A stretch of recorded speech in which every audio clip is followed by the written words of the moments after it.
ನಮಸ್ಕಾರ ವೀಕ್ಷಕರಿಗೆ, ND plus ವಾರ್ತೆಗೆ ಸ್ವಾಗತ. ಮಾಜಾಳಿ ಚೆಕ್ ಪೋಸ್ಟ್ ಬಳಿ ಯುವಕನ ಮೇಲೆ ಮಾರಣಾಂತಿಕ ಹಲ್ಲೆ. 3 ತಿಂಗಳ ಬಳಿಕ 5 ವಿರುದ್ಧ ಪ್ರಕರಣ ದಾಖಲು.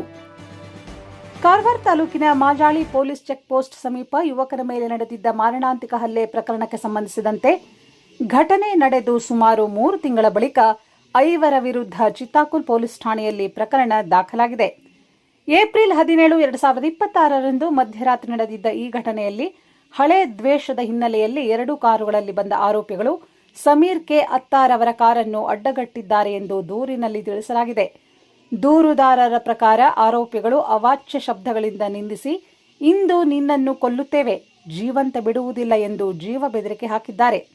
ಅಲ್ಲಿಂದ ತಪ್ಪಿಸಿಕೊಳ್ಳಲು ಯತ್ನಿಸಿದರೂ ಮತ್ತೊಮ್ಮೆ ಕಾರನ್ನು ಅಡ್ಡಗಟ್ಟಿ ತಮ್ಮೊಂದಿಗೆ ತಂದಿದ್ದ ಕಬ್ಬಿಣದ ರಾಡ್ನಿಂದ ಹಲ್ಲೆ ನಡೆಸಿದ್ದಾರೆ ಎನ್ನಲಾಗಿದೆ. ಈ ವೇಳೆ ದರ್ಶನ್ ಕಬ್ಬಿಣದ ರಾಡ್ನಿಂದ ಹಲ್ಲೆ ನಡೆಸಿ ಸಮೀರ್ ಅವರ ಮೂಗಿನ ಭಾಗಕ್ಕೆ ಗಂಭೀರ ಗಾಯಪಡಿಸಿದ್ದಾನೆ ಎಂದು ದೂರಿನಲ್ಲಿ ಆರೋಪಿಸಲಾಗಿದೆ. ಈ ಸಂಬಂಧ ದರ್ಶನ್ ಮಾಜಾಳಿಕರ್, ಮೋಸಿನ್ ಖಾನ್, ಮಂಗಳೂರು ಮೂಲದ ಚೇತು ಹಾಗೂ ಇನ್ನಿಬ್ಬರು ಅನಾಮಿಕರ ವಿರುದ್ಧ 3 ತಿಂಗಳ ಬಳಿಕ ಜುಲೈ 23, 2026ರಂದು ಚಿತ್ತಾಕುಲ್ ಪೊಲೀಸ್ ಠಾಣೆಯಲ್ಲಿ ಪ್ರಕರಣ ದಾಖಲಾಗಿದ್ದು, ಪೊಲೀಸರು ಮುಂದಿನ ತನಿಖೆ ನಡೆಸುತ್ತಿದ್ದಾರೆ.